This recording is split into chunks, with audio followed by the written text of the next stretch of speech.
Welcome in college baseball central fans. Here back with another interview, sitting down with Mikey Hoehner, assistant coach at McNeese. Mikey, how are we feeling today? Man, doing pretty well. Doing pretty well. Guys are in town. Practice today. Trying not to get washed out, but things are going good. Before we kind of jump into your guys, you started at a JUCO, then transferred into Texas A&M. Walk us through kind of what your recruitment looked like out of JUCO. I know you played in kind of big time Texas baseball, so you really didn't fly under the radar. What did Mhm. your recruitment kind of look like at Cisco?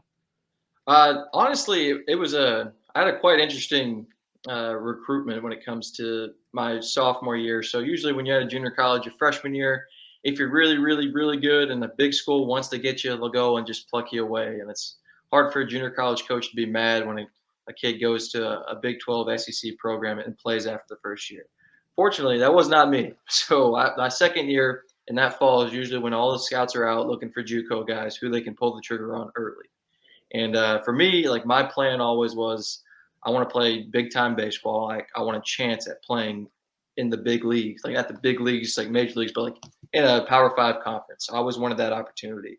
I didn't care how it happened. I just wanted to get that chance and see if I was ready for it, made for it. So during the fall, I didn't have the best fall. A couple smaller schools were really interested, but did not hit, couldn't really hit the entire fall, put a lot of pressure on myself. But then the University of Tennessee reached out and offered me a walk-on spot. So I decided to go take a little look at it, see how it was. Big school, new coach Tony Vitello was all in, committed. So I was committed, a verbally committed walk-on to Tennessee. I was really excited about it. Didn't want to have to worry about anything going into the spring.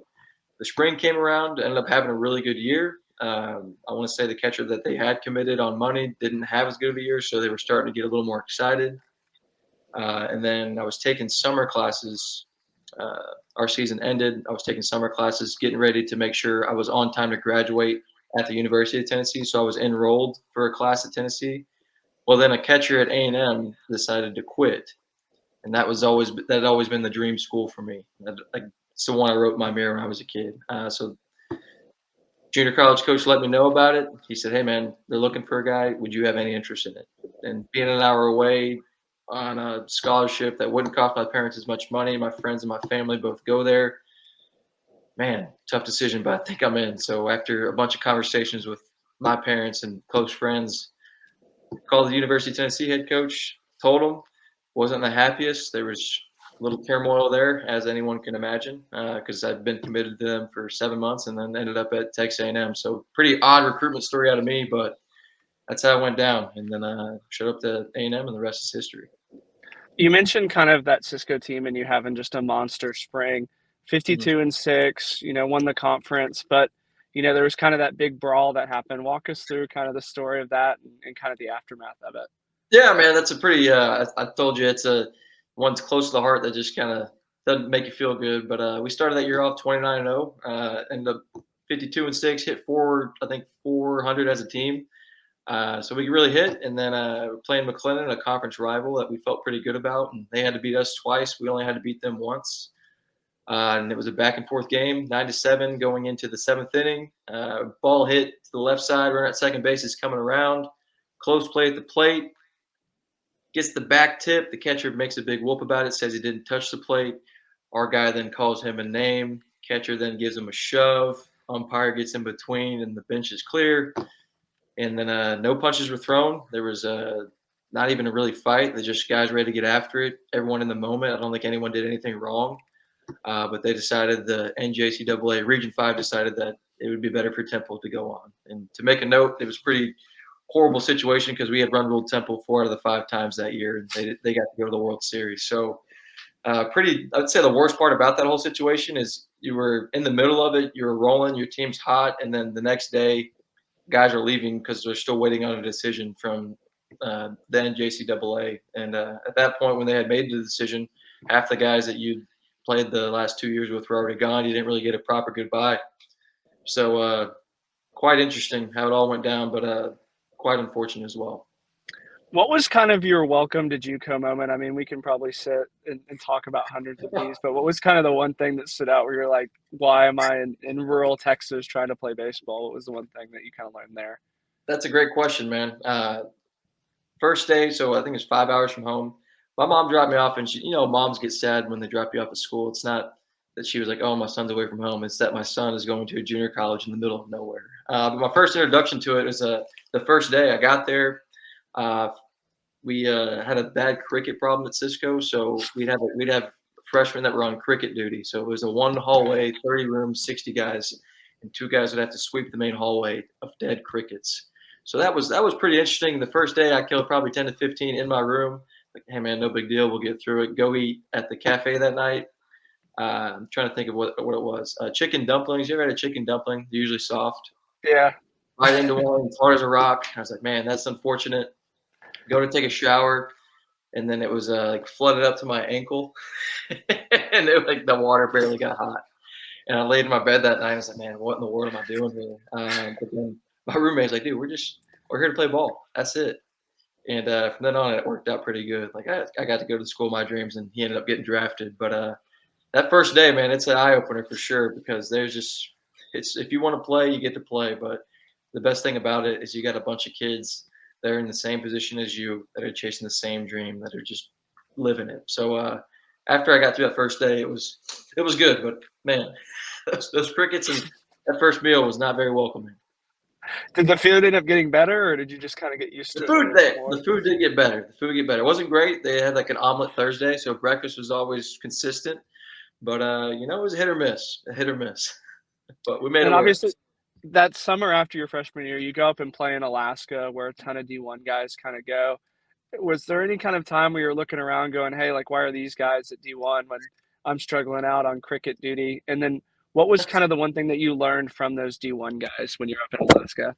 You know, I think I had like an inverse, I guess, a different viewing of it. I remember watching games in junior college on the TV. So we play on Tuesdays and Wednesdays, and you'd watch the game on Friday and Sundays, or sometimes on Wednesdays. And I remember watching, I think it was UT playing somebody, and I was like, man, like I think I can play with these guys. Like I really do think I can do it. And I maybe got a little cocky, a little bit of ahead of myself. But then going to Alaska, I got incredibly humbled. There's not many people that talk about it, but Alaska is a pitcher's ballpark across the entire state. The grass is really thick, the ball does not fly, and there's some really good arms that go up there. So honestly, for 2.5 months, I just got it absolutely shoved on myself. Like my thumbs got broken.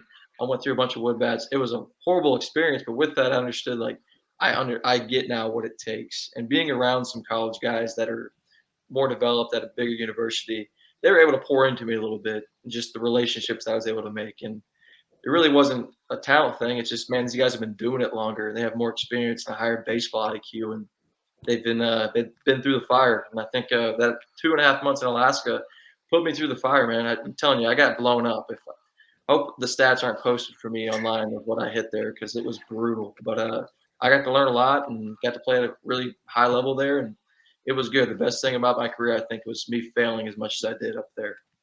Yeah, you should thank your A&M SID because he did not post any stats about it. It was just kind of a mention of it. I want to But say, just to I want to say he asked me about it. I was like, hey man, don't. It's all good. Don't worry about it. kind of transitioning to Texas A&M, Coach Childress is a big pitching guy. What's kind of the one thing that stood out to you about how he kind of attacks the pitching staff? I think, man, the way he attacks his big note is hard nosed blue collar guys that are going to outwork and be dirtier than you before the game starts. And the way that I think he instilled confidence in the guys was putting them through the fire when it came to like things that didn't have to do with necessarily pitching. I mean, obviously at Texas A&M, you're bringing in an arsenal of guys that can really do it at a high level already. And it wasn't that he was trying to make them or change them completely, but it was instilling confidence in that blue collar work ethic that, hey, no matter what happens, we're going to outwork and outgrind every other pitching staff in the entire country. And I think he was really big on that. And if you look at some of the guys in his program that were able to break through, that's what they were all about. Like just guys that are able to get up each and every day and get after it. And the guy that stands out to me is Chandler Josewalk. He was a left-handed pitcher who I want to say had 30-plus appearances my last year there, but a guy that could answer the bell at any moment, could answer any physical challenge that was called upon him, and just a leader at heart. And I think that's what he tried to build. And, man, I think he did a really good job. And with that, I think Rob was pretty old school. He didn't get too much into TrackMan or the numbers or how a pitch was moving or the velocity. It was like, man, can we get the job done? And what can I do to mentally prepare you to do that? And man, there's no one like him. He does a great job, and I was fortunate enough to get to be around that. But it was really cool to see. Bryce Miller, Asa Lacy, those are two names that a lot of baseball fans are going to recognize from that first year. What was the one thing that kind of stood out about how they approached pitching? And then did they kind of have any weird superstitions or anything like that? That's man, those two guys completely different. You got Asa Lacy, who's the most serious human being. Like he's kind of like Albert. You know that Albert Pujols commercial on ESPN where it's like he's the robot. The machine? Yeah, he's the machine. He's the machine. Ace is a machine.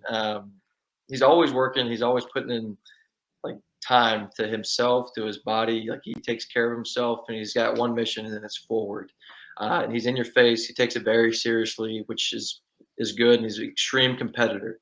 On the other side, Bryce Miller is the funniest guy in the locker room, and is the same guy each and every day. And if it doesn't go good, it doesn't go good, and if it goes great, it goes great. Regardless, he is the same guy. So it's definitely two different ways to go about it.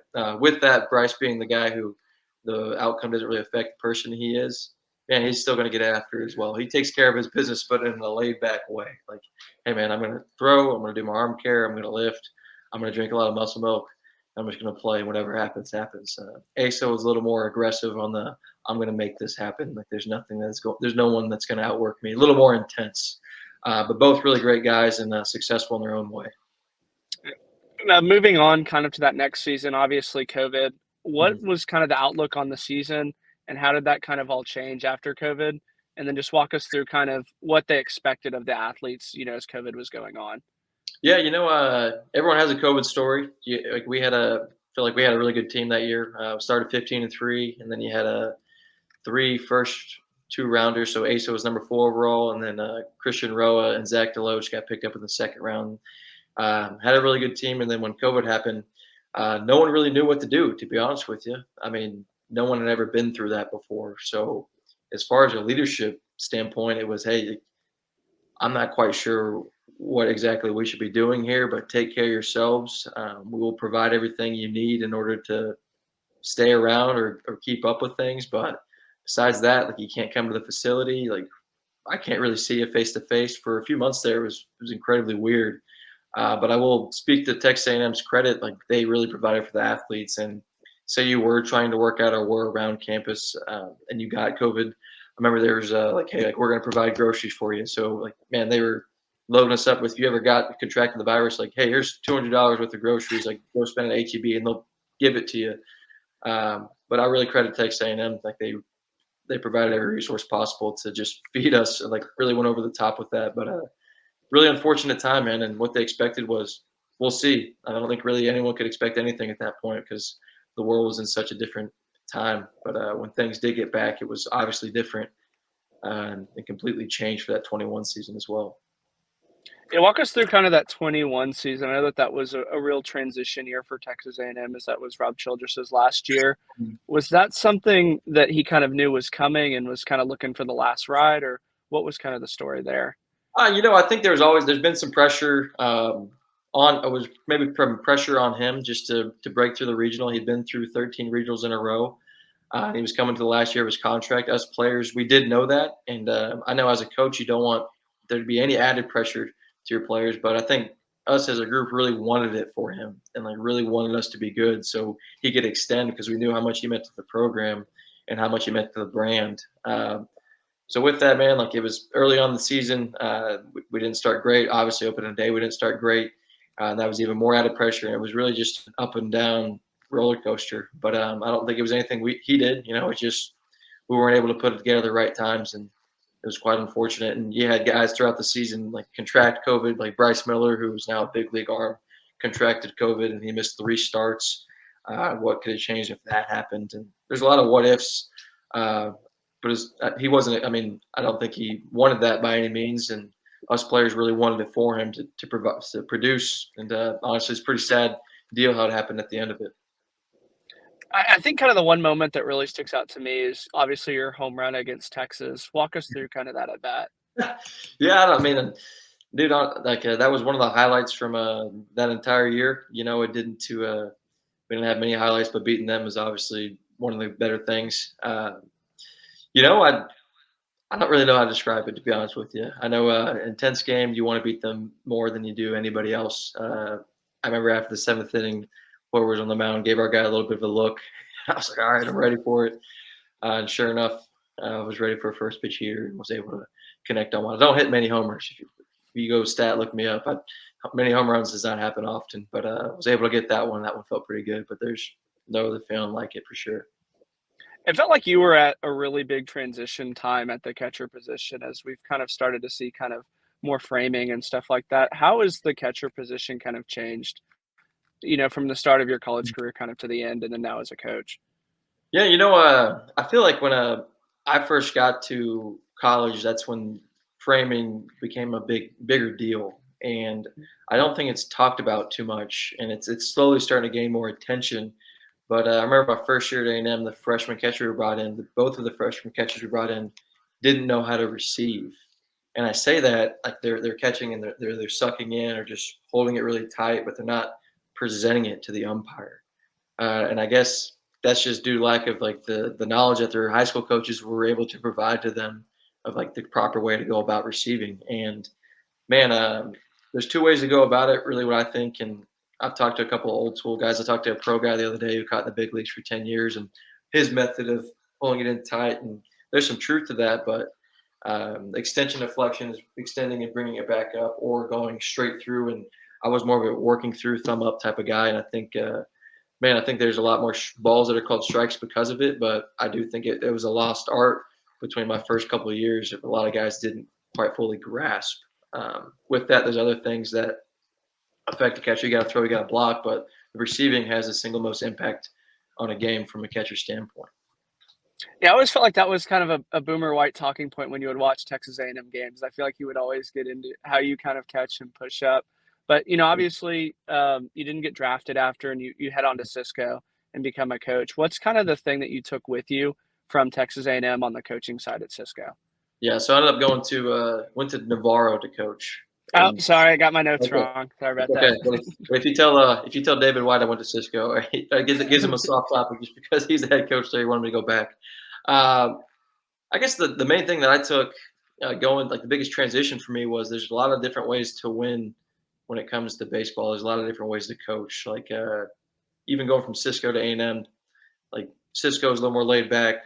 Like there's a lot of freedom. A&M it's a little more standardized. Like there's a like we're gonna do things on certain days at certain times. There's a little more expected, which is great. But there's just different ways to win. There's different ways to go about it. So I think that was the biggest thing that I learned. And as far as the drills and the way that practice was set up, those were definitely some things that I took to Navarro as well. Just certain drills you could help hitters with, catchers, pitchers. But I think overall, what I learned is I didn't want to go and rock the boat too quick when I got to Navarro. I was more just watching and going along with what the head coach was going with. Uh, but there's different ways to win, and I'm sure the guys at LSU do it a lot different than the guys at A&M, and the guys at A&M do it a lot different than the guys at UT. But different ways to win. I saw online that you were the strength and conditioning coach at Navarro. Walk us through kind of what a fall workout looks like in JUCO versus what a spring workout looks like. That's a great question. You really put me on the spot with that one. I'd have to go back and look at some of the things that I drew up. But when it comes to junior college, it's more about like, hey, there's a lot of kids that don't have a great foundation of strength. And I was big on, hey, I'm not trying to get you to look good with your shirt off. I'm trying to make you look really good as a baseball player. Talking to the strength coach, Jeremy Millen at LSU, he says there's not one pro scout that has asked me how much weight you lift. They've asked me how well you move. And I was like, man, that's a great point. Uh, but in junior college, you have to have some foundation of strength. And there's a lot of guys that have a fresh introduction to the weight room those first couple of years. And you'll see the greatest amount of growth between those 2 years. Is man, that's really when you're putting some muscle on. It's really when you're cutting back on some fat, and things are really starting to develop. So, man, I would say the main movements for position players, it's squat, it's reverse lunge, and it's bench press. And then for pitchers, it's a squat, it's reverse lunge, and it's dumbbell bench press. But really trying to hit all the big muscles to make sure you have a good foundation of strength, especially in the fall. When it comes to the spring, it's more maintenance and upkeep. But man, you really try to push in those fall days to add some strength and add some weight to some guys because you know that when the spring comes around, you're not going to be able to get as much into it. But a lot of lifting days and a lot of heavy lifting days for sure. Those those Navarro workouts. What's kind of a McNeese in-season workout look like? Are y'all lifting weights, multiple times a week, or is it really kind of more maintenance? I would say the biggest difference was it's a little more organized when it comes to our pitchers and our position players. So our position players, they lift at night. They go Monday, Wednesday, Friday, and they usually go after practice. Now, some days they're able to do it more like a pro style, like, hey, come in before, get your lift in, and then we'll go to play. And a lot of that has to do with preference, timing, class schedules. But for the pitchers, we have our lifting going on. There's certain days of throwing intensity. So like on their bullpen day, we have that listed as a green day. So there's 75 to 90% letting it rip off the mound. So their weightlifting for that day will coincide with that. It will pair up with that, and their weights will be. I think that is like a really heavy reverse lunge type day, and it'll just match the intensity. So the same for the next day. So it's a yellow day throwing. It's 50 to 75%. We're trying to get the arm moving. Same thing in the weight room. We just kind of let it rip a little bit the day before in the weight room. Now it's a little bit easier, more functional movements. Nothing that's going to overly tax you. Not a lot of heavy weight on your back. And then when we go to the high intensity day, whether that's a sim game, inter squad, or live day, our lift will match up with that. And depending on how much you throw, if you threw 30 pitches, like 1 to 2 innings that day, we would lift that night and we would go heavy. That would be the most exhausting lift of the week. Or if you went 3 to 4 innings, we lift the next day just to make sure that your CNS system is fully recovering and you're able to give your most to that lift. So it's a little more organized, and the programming is a little bit different, which I do think our guys thrive in. Um, but from that, that's if that answers your question, good. That we just try to match it up with their days as a pitching standpoint. So you have guys lift weights after they throw. I know that almost seems like a foreign concept to someone who hasn't played baseball in 8 years, but is that a pretty common thing that you've noticed when you talk to other staffs?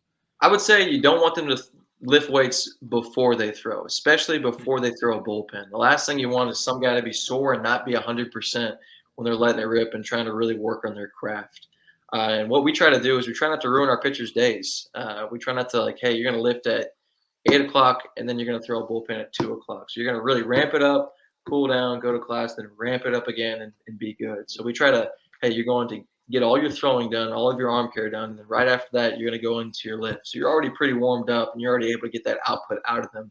But and then with that, you get your bullpen done, you get your weightlifting done, and then you get the rest of the night and the whole morning to get your schoolwork done. So we try to, man, really make what's best of their days, but also, man, keep their arms as fresh as possible for when it's time to perform. Because at the very end of it, I can care less if the guy lifts 300 pounds. I need him to throw strikes. I need him to strike people out, and I need him to be good for us.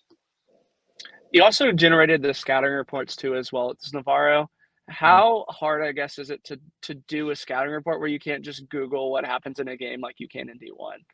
Man, I'll tell you what, it's completely different. When you are conducting a scouting report in junior college, it is a lot of pen to paper. You're looking at stats on online. You're looking at in like how much they strike out, how much they walk, what are their stats in conference, what are their stats out of conference, who have they played the last 8 games. But it's a lot of numbers that you're just searching and writing down and trying to find trends. Last 10 games, what did this player do? Extra base hits, a lot more basic.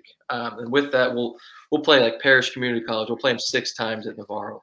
So we'd have a chart that would try to find tendencies in like the pitch calling, or charts that would try to find tendencies in when a player is more likely to swing. But it's all on paper. So you're looking at the papers and trying to figure out trends. So it's a little more taxing in trying to figure out what a plan is for that day. And that's kind of the beauty of junior college. It's more like, let's just roll the balls out and let's let the guys get after it. It's less about the scouting report. On the Division I side, man, the amount of resources that we have in order to get a quality scouting report is incredible. We have this thing called 643 where it's able to automatically generate all of those numbers that I told you that I'd have to write out and keep track of. So I can figure out a player's batting average. Like instead of me looking at his stats, I can say, give me let's say, give me Gonzaga. Give me Gonzaga's roster for the 2024 year. I want his number, which way he bats, number of plate appearances, walks, strikeouts. How often does he swing at the first pitch? How often does he swing at the first pitch strike? His batting average against left-handers versus right-handers with a fastball, breaking ball, changeup, and then it'll be I snap my fingers and it's there. It's automatically generated. So that's the first thing. I don't have to look at any numbers. I don't have to type anything, and that's something we're really excited about. 643 charts, so they can just auto-generate that saves me an hour for each scouting report we do.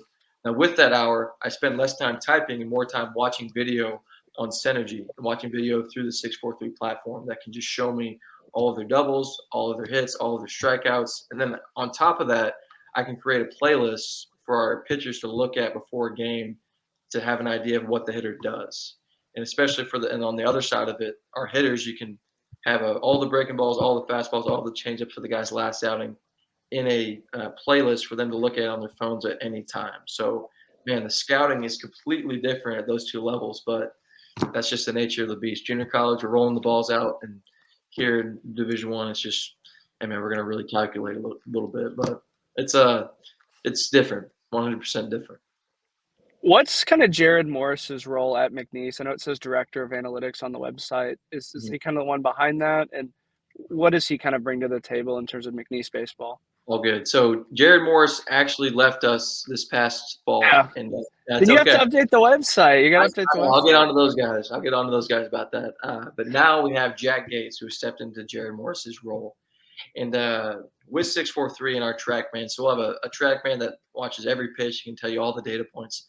He is basically the owner of TrackMan and all of its whereabouts and all of the numbers that we can pull to find trends on a daily basis. So trying to figure out where a guy like one of our pitchers was on the right side of the rubber. Okay, we moved him to the right side of the rubber in the fall, and we felt like he had good success from it. So coming back from the spring, he rotated to the left side of the rubber. Now, when you have 22 different arms in a program, sometimes you may miss a cue like that. You may not remember that.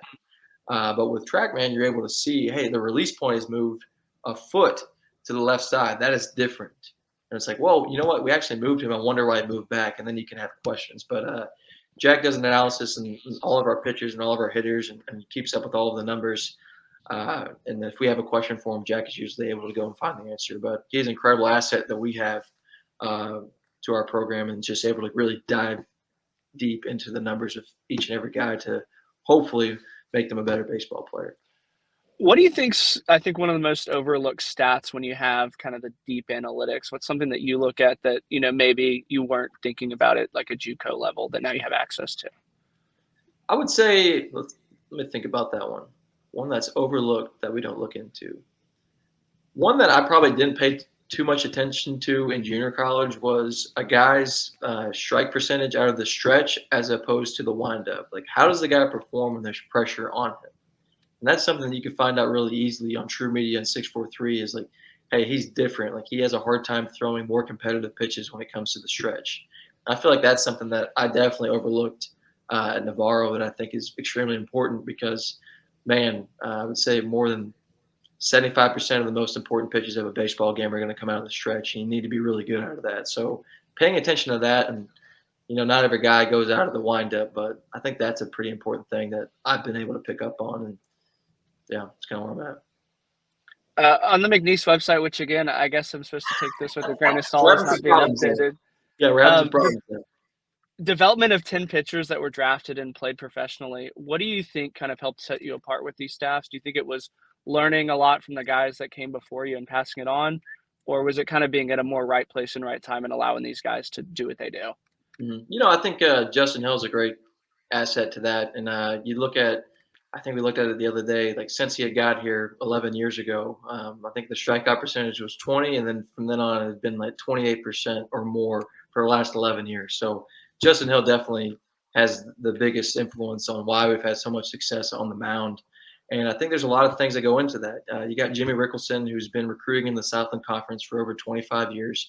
He's able to get arms in here. And then you have a coach who's got a really good background in pitching that has done it at a high level in the SEC at LSU, working with them. And then me jumping in, trying to see how I can help better the process and help better program. But I think one of the things that lets our guys have so much success at McNeese is we're not trying to blow up everything that got you to McNeese. We're just trying to make little tweaks that make you better. And I think a lot of what's happened in the last couple of years with us getting a TrackMan, with us getting 643, with us being able to look at a lot of numbers, is there's been a lot more ongoing conversations and a lot more exact data points that we can reference to. Because a pitching coach with really good eyes, like Coach Hill, can see things that I don't see just because he's been watching pitchers for the last 20 years. You can actually go back and look if something was different with TrackMan, and you have an exact reference point. So, man, I give a lot of credit to Jimmy. I give a lot of credit to Justin. They've done a great job of finding players, but also tweaking them and not completely rearranging them. But I'll even say this: like, there have been a couple guys that have Coach O's has rearranged. I think it was Grant Anderson. He got called up to the Texas Rangers World Series roster this postseason. He was also the same guy. I think struck out 7 of the first 9 batters for the Rangers, but he was over the top. And then during the midseason, coach thought, man, I think his more natural arm slides to drop him to the side. Sure enough, drop him to the side. And the guy ended up being big time, and now he's a big leaguer doing the same thing. So making that leap of faith, but also having a good understanding of it and finding the right players. When you got to recruit, what are a few measurables that you think you have to see from a D1 pitcher, just from a velocity standpoint, from a size standpoint, to kind of Yes. trim your list down to get into people that you think you should take a look at? What's Yeah, kind of what someone should shoot for? I think when it comes to recruiting, it's a lot about what you have currently on the roster. So, like right now, like we have, I think of our 22 pitchers, 19 of them are right-handed. Okay, so we do not need many right-handed pitchers. So we're very looking on the left-handed pitching side. But as far as metrics go, like man, like can the guy throw? I mean, I would say if he's it depends on the year. So if the guy's younger, if he's a junior in high school, he's 86 to 88 from the left side. Man, that's interesting. Can he mix it with 3 pitches? Man, that's really interesting. Does he have anybody on him yet? If not, man, that's really, really interesting. But you have to look at where they're at in their career and where they're at in their bodies to really to give them a number where they should be at velocity wise. So a guy that is 6'2", fully filled out at a junior college, who is 90-91, who is max effort, just touched 91, less interesting as opposed to a freshman in junior college who isn't all the way filled out with an easier arm motion that is 90-91. So finding those small things and where is he at in his development? How old is he? Does he look like it's natural, or does it look like he's really forcing it? I think those play a big part. And when it comes to a player standpoint, I think it also goes with the roster. Looking at our guys right now, we'll have I think three guys in the infield coming back. So we're looking for infielders that can plug and play. And McNeese, I know we're trying to get away from it, but we're a little heavier on the junior college side for guys that can come in and be an immediate impact. Not saying that we're shying away from high school kids, but we have to have those junior college kids that we know we can rely on, and hopefully have a couple of younger kids, freshmen in college from high school that can come learn, maybe get in the game, maybe get in the game that first year and develop, and then be a part of our system and be a dog by their sophomore and junior year and be an everyday guy by then. So it's having balance, but also figuring out what your roster is and going off that. Yeah, I mean, just to kind of talk through the transfers, I noticed that last year at a Southland game that, UIW and Lamar were 2 really transfer heavies. Is that kind of where you see these, like, schools like McNeese moving to, is kind of more of those JUCO D1 ready guys that we can get 2 seasons out of? Yeah, I'd say this is with no knowledge behind it, but I'd say the really good teams are able to get a good freshman class and develop them. And I'm not saying 20 kids, but at the mid-major level, if you're able to bring in 5 to 8 kids and have them really develop, man, but that second to third year, they're really good. But yeah, I would say a part of the Southland Conference is finding the transfers at the junior college level. And man, if the transfer portal is becoming even bigger of a deal, we brought in, I think, 3 transfer guys in the portal this year. Peyton Lejeune out of ULL, Jordan Thompson out of Nichols. So you'll see a lot of that in conference. But I think even Parker Stroh, who was a senior, but with those guys, like they're ready, they're developed, and it's more like we're renting them. I'm going to know you for 10 months, man. It's like you've done the developing. It's man, I need you to be good. What can I get you? And what resources can I provide in order to help further you be who you are as a player? So yeah, I think in the South, and you'll continue to see a lot of junior college transfers, but portal, I would say, man, 4 to 5, 6 guys probably on our roster each year, and probably across the Southland as well. What would you say is kind of the greatest strength to recruiting at McNeese, and then what's the biggest challenge that you run into? I would say greatest strength, man. I think we have a great ballpark. I think we have a great program. This program has won the past few years. It's a blue collar program that isn't just like the others. I feel like we've had some success. We've had some sustained success. For the last 7 years, we won the conference here. I think that really helps recruiting wise. the resources that we were able to provide with an Edgertronic camera, a TrackMan. We use game day signals, catch your earpiece. We have everything here to make you a better baseball player. As far as the things that will maybe not as attract you as much as I think we're in the process of getting into indoor, and I think right now our indoor is everything that our players need, but it's not everything that they necessarily want. So we could use a little more space than indoor. So on a rainy day or a bad weather day, we can go indoor and get everything done at a higher level. We can get that done right now. We have just enough to get it done, but having a little more space in our indoor is probably the thing that's next that needs to happen. But when it comes to baseball, academics, the resources that we have, man, we're pretty good. But that's me asking for a lot is a bigger indoor. Yeah, West LA is it seems like such a hotbed for talent. They're always going really deep in Louisiana playoffs. Mhm. Does that kind of translate to college, and is it a little easier to recruit somebody who's right around, or do you find it being a little bit harder for people to stay home? No, it really just depends on the kid. Like if he likes being around home and he likes being here, we have 2 guys here this year from or 3 guys here this year from Sulphur. They like being at home. They love McNeese. They want to be a Cowboy and they're ready to roll. And a lot of the kids, want that Division I experience out of high school. A lot of kids would rather get away and go to LSU Unis, which is 30 minutes down the road, and just be away and develop even more. Maybe get a shot at a bigger school, but it really depends on what the kid wants. Obviously, LSU reigns king in Louisiana, so every kid is hoping and just crossing their fingers that that works out. But man, we love getting guys that are local, and we've had a pretty good record of that. Trey Obregon was tremendous last year for McNeese. What made him so good last year, and how have you kind of tried to replicate what he did with your catchers this year? Yeah, so Trey was mostly a DH for us last year. He was older than me, which was a little alarming because I was like, man, this guy's old. But Trey had gone through a lot of injuries. So the first thing was, man, Trey was able to stay healthy. And I'll go credit Trey. He had a really good routine on how he went about himself. He did the same thing every day when it came to the cage. He had a routine during BP, and he knew himself really, really well. I remember countless times where he was like journaling, like not journaling, but like writing down his at bats, like in inter squad and in games to figure out what he was seeing, and then referencing it before he went to his next at bat. So just a very mature hitter is the greatest thing that I can give to Trey. He knew where he wanted the ball. He knew where he wasn't going to swing at it, and he had a really good knock for just finding a barrel. Man, the guy, his BP was he was finding barrels on his own. He's finding barrels in the game. When you hit often, you hit often. And that's what Trey was all about. But I think his maturity really played big into him and his success. And then who do you kind of see filling his shoes as his at bats, his leadership? Who's really stood out this fall? Man, there's a couple of guys that stood out, and honestly, our entire team is flipped over. Lots of shortstop, second baseman, center fielder, Friday night starter, third baseman, uh, DH. We've lost a lot of guys. Some guys that have stepped up this fall, and we're excited to see is Elliot Abear.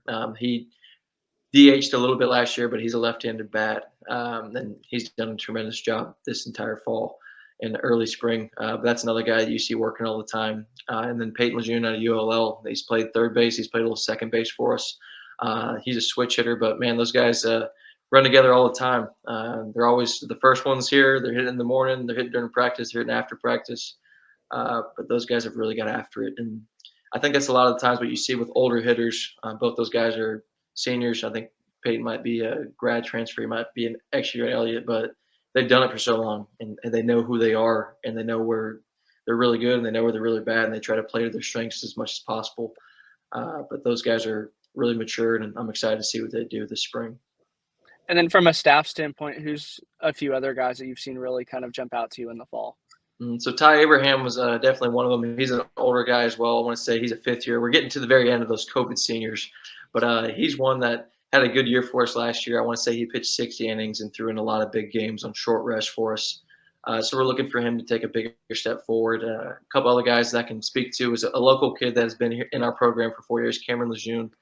The guy's built like Tarzan. He's got hair down to his shoulder, which I find pretty intimidating when you get some good stuff. But he's made a jump this early or late fall, early spring, and I'm excited to see how he takes advantage of his opportunities. Last one is Zach Voss. Uh, he's a guy who was really good for us the entire fall last year. Then early spring ran into a shoulder problem, but I'm excited to see him take that next step forward. He's a guy who's going to locate, not overpower you, but beat you with movement, beat you with off speed. And I'm excited to see how those three really take a step forward. But we'll need them to be good in order for us to be good. The Southland Conference in 2023, I think, really took a step forward, and from a depth standpoint, Mhm. who do you kind of have circled on the calendar this year as kind of the, hey, this is when we'll know how good we are this year? I'd say like the bigger schools. I guess like we don't really get along with Southeastern too well. We got into a little bit of a scuffle with them last year, but they got a new head coach, and I want to say we leave that behind. But they're a little bit later in the season, and then Nichols is obviously going to be really good this year. They had a freshman arm last year that was incredible, and he's back. So those two schools, I think, will always be good. They've always had a decent program. I think Mike Silva does a really good job at Nichols, and they had a lot of success last year. But I think we're going to figure out what kind of team we have. Man, I would say that first series, I think it's against Northwestern State, is, hey man, here we go, and that's when the wins really start mattering, and that's when you really have to start. They start adding up, and they start adding up quick because you need to put yourself in a good position for that tournament. You need to win that tournament 9 out of 10 times to get in. Now, fortunately, this year, I think we have a tough enough schedule that if we were to win some big games, we'd have a chance at large. But 90% of the time, it's man, you got to win that tournament in order to get a chance at the big prize. What kind of needs to happen from a standpoint of, well, let me reword that a little bit. Yeah, What needs to happen for McNeese to kind of return to the season? Who needs to kind of step forward? What do you kind of expect? Because that always kind of seems to be the mantra is, hey, we need to get back to the tournament after missing it. So yeah, what do you think needs to happen for McNeese to get back there this year? yeah. I asking some people about what makes a great team, and I talked to Coach Hill about this quite often. Like, what makes it like your best team? So what needs to happen? And these are his words, not mine. Your good players need to be good. Good players need to be good. The ones that you're counting on need to perform. And they need to perform in any and just about every moment. They need to be good. Second, man, the team has just got to bond together. And they can't turn on each other, and they can't internalize. And they really just have to be a good team. And that's something that we have focused on this entire fall and early spring. It's just, man, like we have a really tough schedule going on this early spring. We'll go to A&M, we'll go to Arkansas, like we're going to get ULL twice, we'll get La Tech, we'll get U of H, we'll get Sam Houston. And with those big games, you risk like, hey, maybe not having the best record after playing Arkansas and A&M on a weekend series, but being okay with like, hey, we're in a really good spot. Like we may not have came out on the scoreboard, but we still have a really good team. There's some really good things that we can build off of. So I think just being resilient and like, man, not letting the record dictate of what type of team we have, but man, we're good, knowing you're good, instilling confidence and having some confidence throughout the season and knowing that things will work out. And, man, when you get hot at the right time, a lot of times it's the most dangerous teams. If you just get hot at the right time, you look at Ole Miss and OU. I want to say Ole Miss wasn't the best team. Was it last year? They won 2 years ago when they won the World 2 years, Series. yeah. They make a regional, they get on a hot run, bam, they win the World Series. Same with OU. I don't think they had the best team 3 years ago. Made a That was regional. 2 years ago. That was 2 years same ago, year, yeah. they made a regional, and boom, they took off second place in the World Series. So it's, man, staying together, instilling confidence, and man, just having a really good team, regardless of what the record says, regardless of what the scoreboard says. One last question. What's kind of the phrase or the motto for McNeese in 2024? Hmm, that's a good question. The motto, man, I kind of went in the whole good team spiel. You put me on the spot here. I'm Yeah, trying to the, think. the good teams are good. I like that. That would be a good Yeah, good motto. players. Good players have to play good. I think it's just. I'd probably say I'm stealing off Coach Hill again, and something that he's instilled here is win forever, man. Like we're trying to win games. Like we're obviously trying to be a good team, but we're trying to make better humans. Like on top of what we do is like our job is to win baseball games. But if we're not creating good humans that can be better outside the game of baseball, then we're not really doing much good.